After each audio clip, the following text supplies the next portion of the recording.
Soothing story time.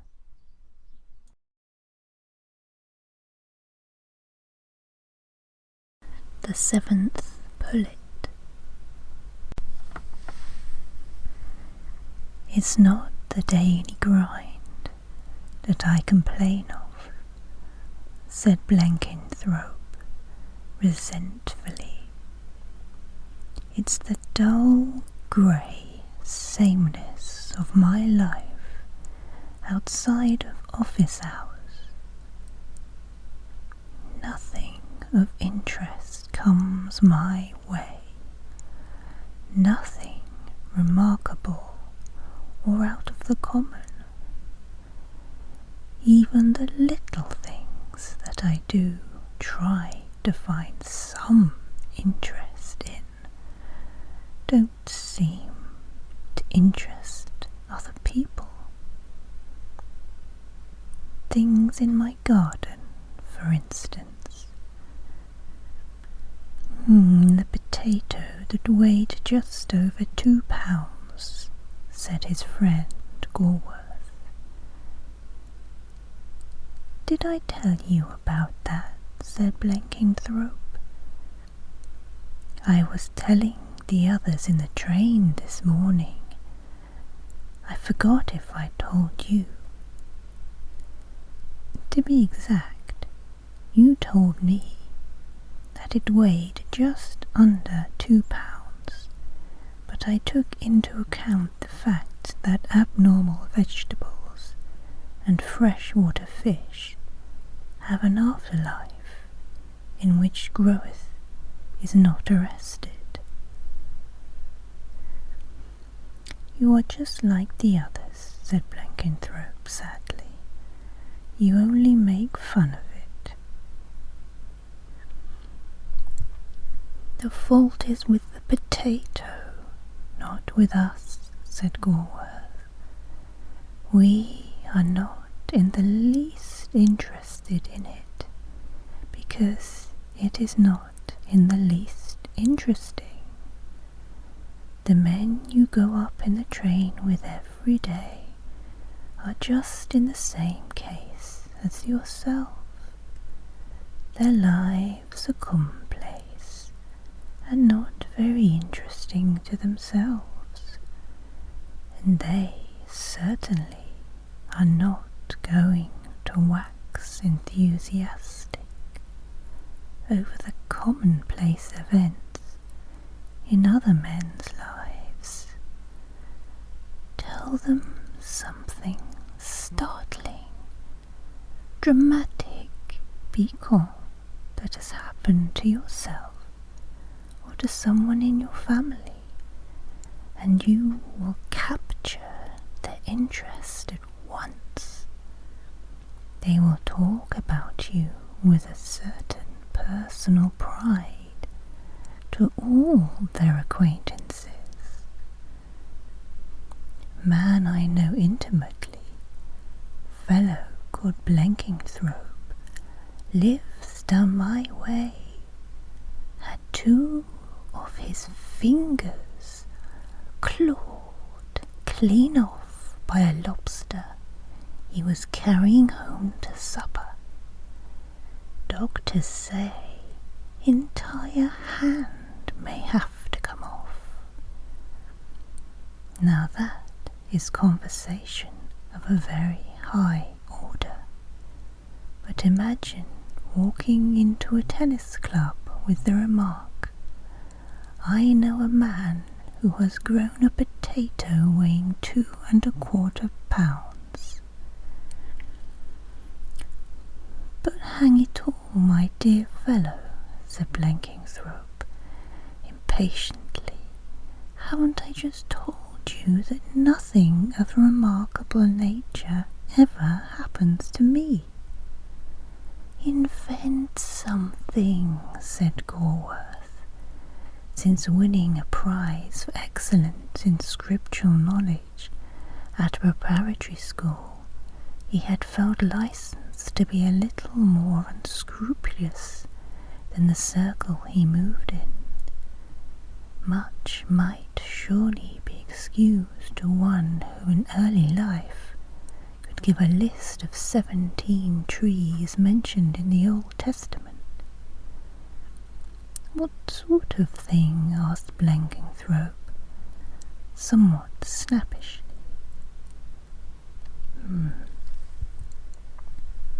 "A snake got into your hen run yesterday morning and killed 6 out of 7 pullets, first mesmerizing them with its eyes, and then biting them as they stood helpless. The 7th pullet was one of that French sort, with feathers all over its eyes, so it escaped the mesmeric snare, and just flew at what it could see of the snake and pecked it to pieces." "Thank you," said Blenkinthrope stiffly. "It is a very clever invention. If such a thing has really happened in my poultry run, I admit I should have been proud and interested to tell people all about it. But I'd rather stick to fact, even if it is plain fact.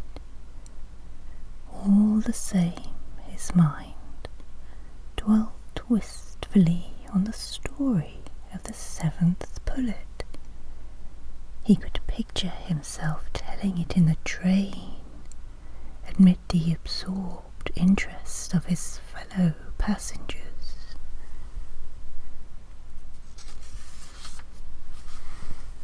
Unconsciously, all sorts of little details and improvements began to suggest themselves.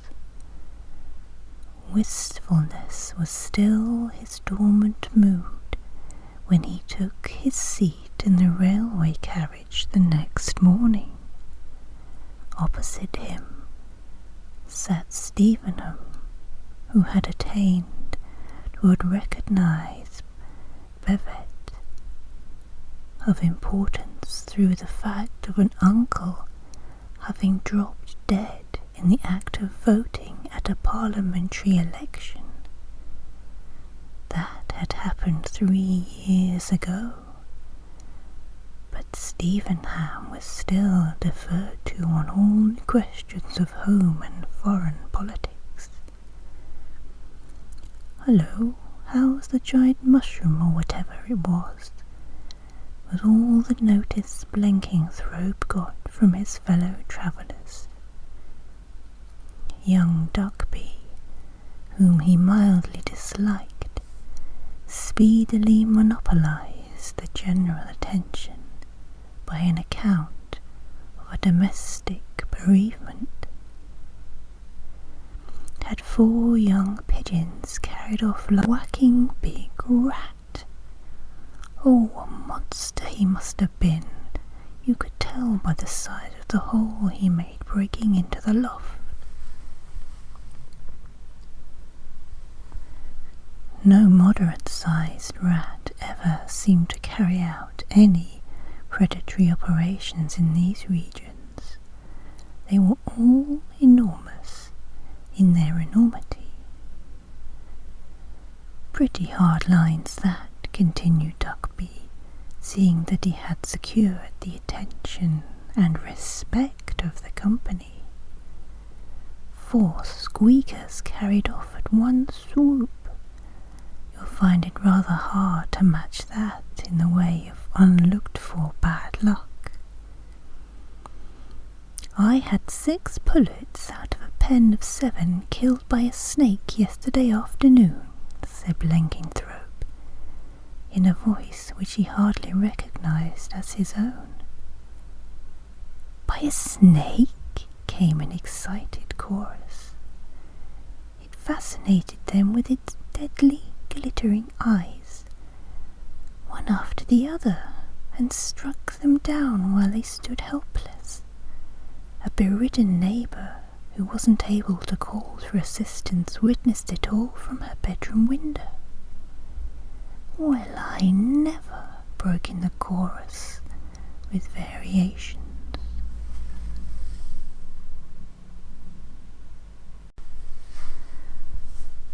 The interesting part of it is about the seventh Pullet, the one that didn't get killed, resumed Blenkinthrope, slowly lighting a cigarette. His diffidence had left him, and he was beginning to realize how safe and easy depravity can seem once one has the courage to begin. The 6 dead birds were Minorcas. The 7th was a houdan with a mop of feathers all over its eyes. He could hardly see the snake at all, so of course it wasn't mesmerized like the others. He could just see something wriggling on the ground, and went for it and pecked it to death. "Well, I'm blessed," exclaimed the chorus. In the course of the next few days, Blenkinthrope discovered how little the loss of one's self-respect affects one who has gained the esteem of the world. His story found its way into one of the poultry papers, and was copied thence into a daily news sheet as a matter of general interest. A lady wrote from the north of Scotland recounting a similar episode which she had witnessed as occurring between a stoat and a blind grouse. Somehow a lie seems so much less reprehensible when one can call it a lee. For a while the adapter of the 7th Pullet story enjoyed to the full his altered standing as a person of consequence, one who has some share in the strange events of his times.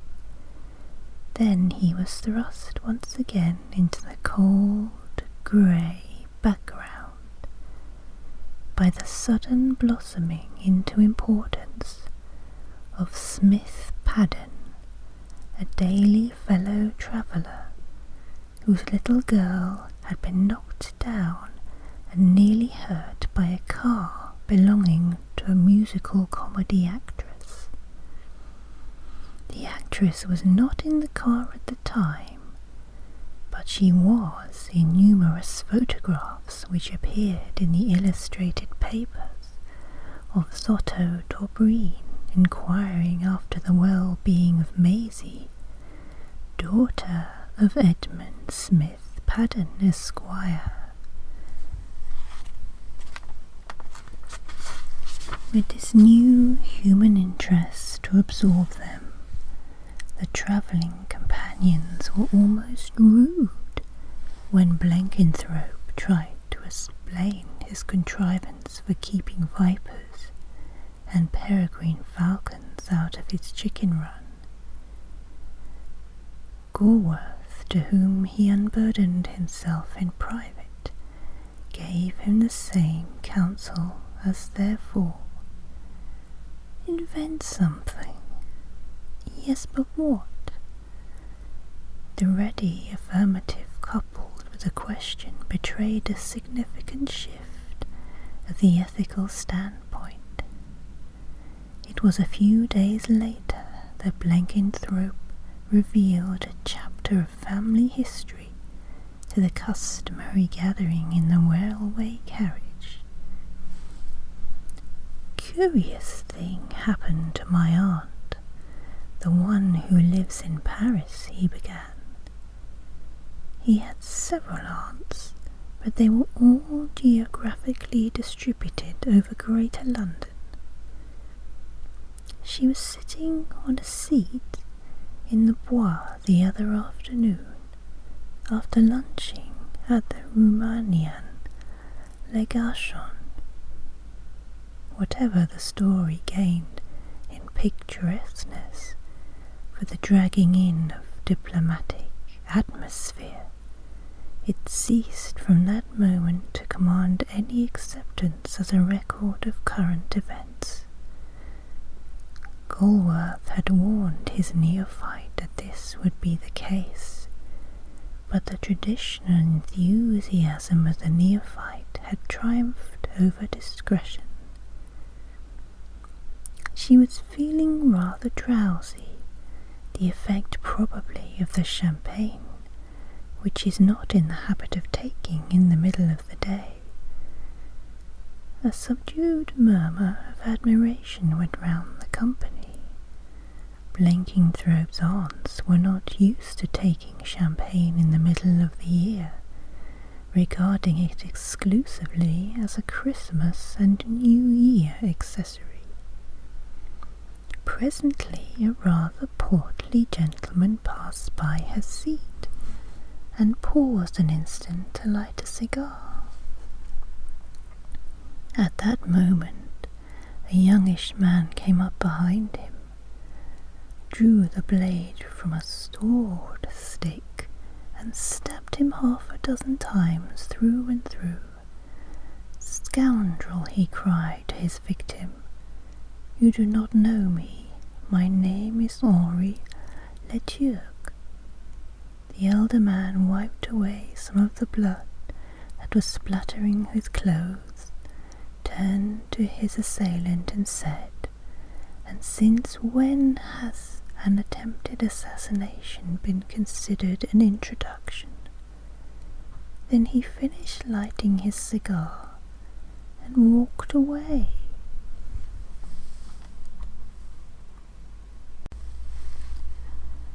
My aunt intended screaming for the police, but seeing the indifference with which the principal in the affair had treated the matter, she felt that it would be an impertinence on her part to interfere.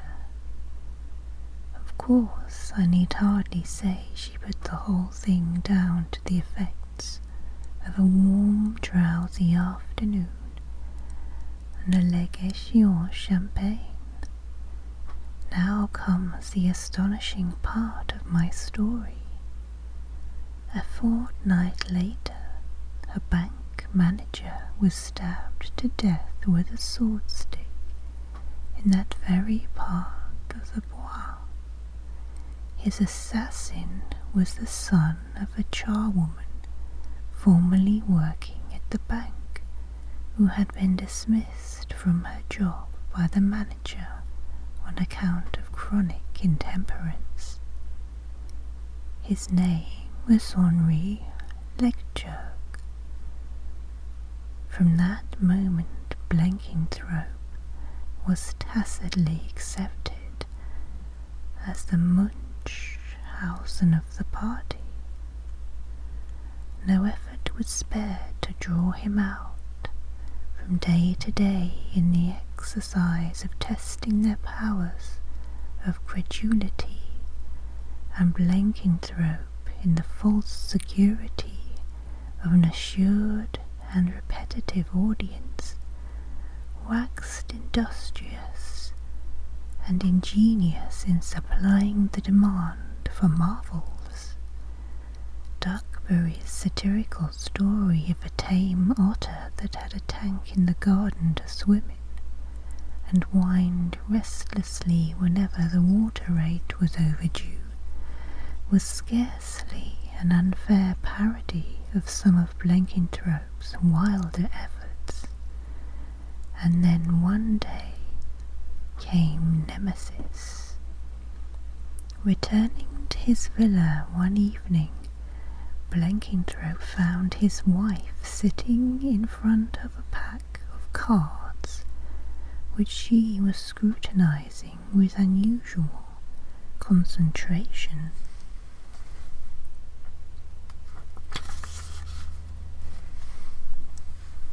"The same old patience game," he said carelessly.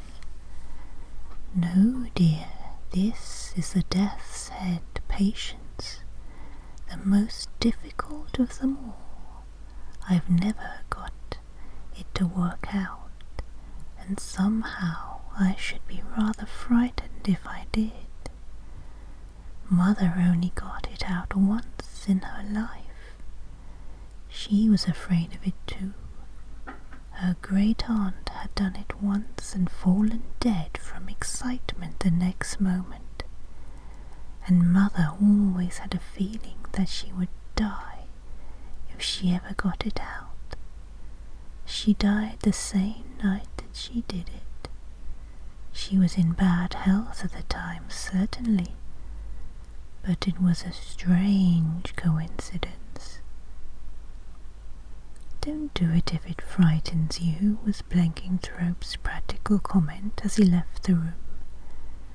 A few minutes later his wife called to him.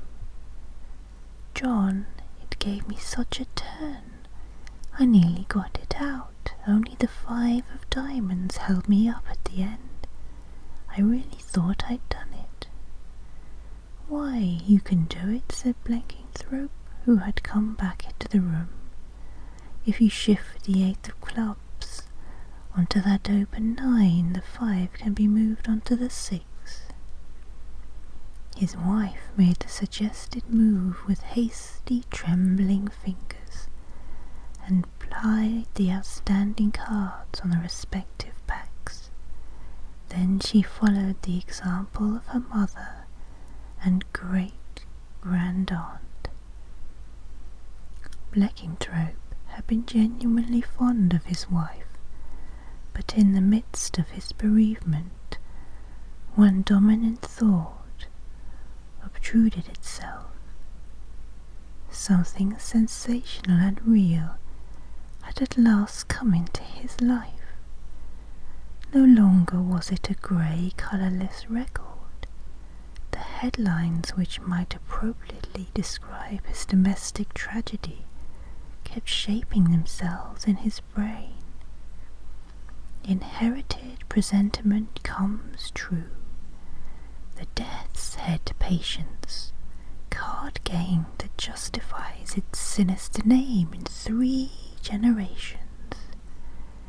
He wrote out the full story of the fatal occurrence for the Essex Vedette, the editor of which was a friend of his, and to another friend he gave a condensed account, to be taken up to the office of the halfpenny dailies.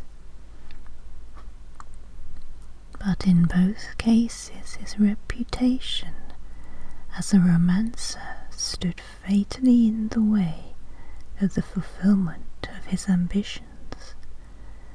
Not the right thing to be Munchausen again in the time of sorrow, agreed his friends among themselves, and a brief note of regret at the sudden death of the wife of our respected neighbour, Mr. John Blenkinthrope, from heart failure, appearing in the news column of the local paper, was the forlorn outcome of his visions of widespread publicity. Blenkinthrope shrank from the society of his erstwhile travelling companions, and took to travelling townwards by an earlier train.